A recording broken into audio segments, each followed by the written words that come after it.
So by this point, you should have a list of courses you wanted to register in. You've gone in, you've managed to sort out your schedule and made it the way you like it, and you've actually registered for courses. What happens when that goes wrong? There are some errors and some issues that you might encounter as you're registering for classes. I'm going to go through some of the most common ones that you can usually resolve yourself right now. So the first thing you might run into is you get an error that says you have a hold, you can't register for classes. Holds are basically our tracking system for the University of Regina. And there's a couple of different reasons why you might have a hold. So most commonly, it could be that you're a science qualifying student and you need to meet with an advisor to discuss your program planning before you're allowed to register. So that's called a CR hold, and they'll say advising required. Similarly, you might receive an academic advising hold, which means we need to see you about something. Now, typically, if we put a hold on there, you will have received an email about that. But if it's really important and we need to see you, we'll put a hold on there so that you connect with us before you register for classes. So watch out for advising holds. Another common one that we see is a TM hold, admission documents required. So if you've applied for admission and we were awaiting some official documentation, such as a previous transcript or something like that, you might see a document hold on your account. And in that case, you'll have to connect and bring those documents to whomever it is that was asking for them, usually the admissions office, before they'll remove that hold and you'll be eligible to register. And last but not least, I often see a financial hold. Now, financial holds are placed on your account if for whatever reason you fail to pay tuition or an application fee is outstanding or something like that. Usually your account has to be in significant arrears, or at least enough that they're concerned before they'll put that hold on your account. The important thing to remember about holds is that it's basically just our way of connecting with you and making sure you check in with us.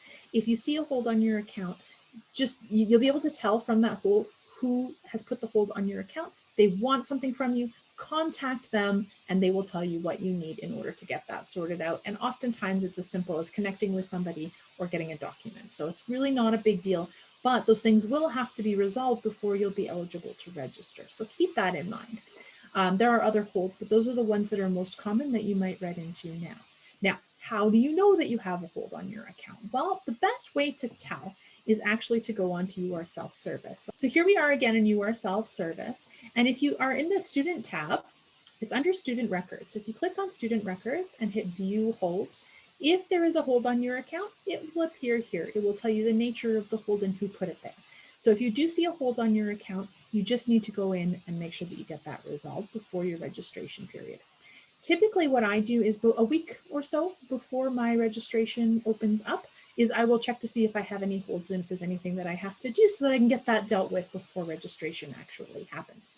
If you're running into that problem now, it's likely an advising hold or a documents hold. So in that case, just contact us, either us, Student Services, science@uregina.ca, or else contact the admissions office and they will tell you how to get those documents to them. A lot of those issues can be resolved over email or Zoom, so don't be afraid to reach out and we can help you out with that. All right, so those are holds. Another issue that you might run into is registration errors, and there are a variety of registration errors. So again, I'm going to go over a few of those with you. So here is a list of common course ad errors or errors that you'll run into when you're registering for classes. So I've already touched on holds and what to do with that. Again, if you encounter a registration hold, just contact the department that has put that hold on there and they will tell you what you need to do in order to get rid of it. Other common errors that we see all the time. One is called a prerequisite error. So I mentioned in the last video that when you're selecting your courses, you need to make sure that you have completed the prerequisite for any of the courses that you're attempting to take.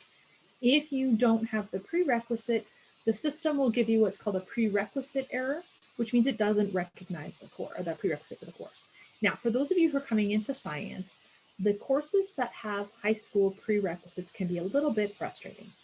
Our system does not recognize the high school prerequisites, and yet we require them. So for those of you who are joining me for this session, we have gone through the registration list and we've already entered overrides for the prerequisites that we can see that you have based on your high school transcripts. However, you might still run into the odd prerequisite error when you actually do have the prerequisite for that course. If that is the case, simply email us at science@uregina.ca. Tell us which course you're trying to register in. If you can provide the CRN, that is very helpful. And tell us what course you have, the prerequisite that you have that is not being recognized. So for example, if you're trying to register in Math 110 and it's giving you a prerequisite error, even though you know you took Calculus 30, feel free to contact us and we will put an override in the system so that that can be fixed. If you don't have the prerequisite, however, my recommendation is to go change your registration to register in the prerequisite that you need, or choose a different course altogether. All right. Another error that we see quite frequently is a link error. A link error simply means that you have not registered for the lab or the lecture that is associated with that course.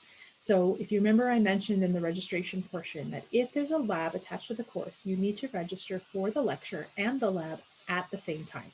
If you don't do that, you will get a link error. Quite frequently, I will see that there's a prerequisite error or something like that for the lecture portion. And then because the lecture portion didn't work, you'll get a link error for the associated lab. So don't be too alarmed if you see them in pairs. That's quite normal. But if you just see a link error, it means that you don't have the correct lab and lecture combination. So that's what that's happening. So in that case, go back to Visual Schedule Builder and make sure that those numbers go together. Again, in Visual Schedule Builder, it does a really good job of collecting that information together at the same time. So I don't see this error as much as I used to, but it does still come up. Another error that you might see come up when you're registering for courses is an error that says permission required. Now, there's a couple of reasons why that might be. In some cases, courses do require special permission to register in them. Typically, you'll see this at higher levels or some of the creative writing courses where there's a special application process. You probably won't run into a lot of those right now in your first year. Another reason why that error might pop up is if you've taken a course too many times. So at the University of Regina, you are allowed to repeat any course one time. So if you take a course and it does not go well, you fail the course, that is okay. You can take that course over again. And when you do, we will ignore that first attempt for purposes of calculating your averages. We will just use the second one. So, but for better or worse, so make sure you do better that second time around. If you fail that course a second time and try to register in the course a third time, you will get a permission required error. We cannot register in courses for a third time unless we have received specific permission from the associate dean.